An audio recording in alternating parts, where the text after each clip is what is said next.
આગળ વાત કરીએ સૈફ અલી ખાન પર થયેલા હુમલા બાબતે તો સૈફ પર હુમલા બાદ કરીના કપૂર દ્વારા પહેલી પોસ્ટ કરવામાં આવી છે। ફેન્સને જાણકારી આપવા માટે કરીના કપૂરે પોસ્ટ શેર કરી છે અને સૈફની સ્થિતિ જણાવી ફેન્સને અપીલ પણ કરવામાં આવી કે અમારા પરિવાર માટે આ મુશ્કેલીનો દિવસ હતો। તેમના દ્વારા આ પ્રકારની વાત તે પોસ્ટ દ્વારા કરવામાં આવી છે। જે ઘટના બની તેને હજુ પણ સમજી રહ્યા છીએ તેવું કરીનાએ પોસ્ટમાં કર્યું છે અને સાથે જ કોઈ અફવાઓ ન ફેલાવવા માટે પણ ખાસ કરીને કરીના દ્વારા અપીલ કરવામાં આવી છે।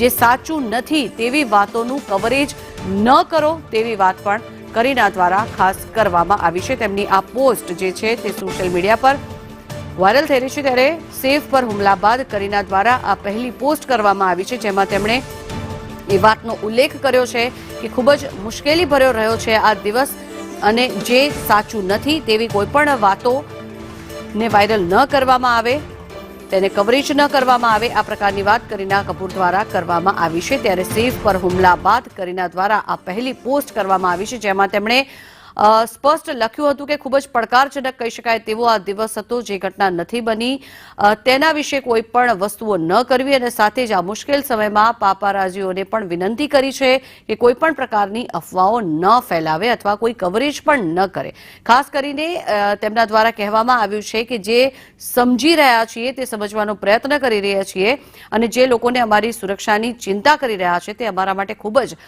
મોટી વાત છે। સાથે જ તેમના દ્વારા એનો પણ ઉલ્લેખ કરવામાં આવ્યો છે કે અમારી જે સ્પેસ છે તેનું સન્માન કરો।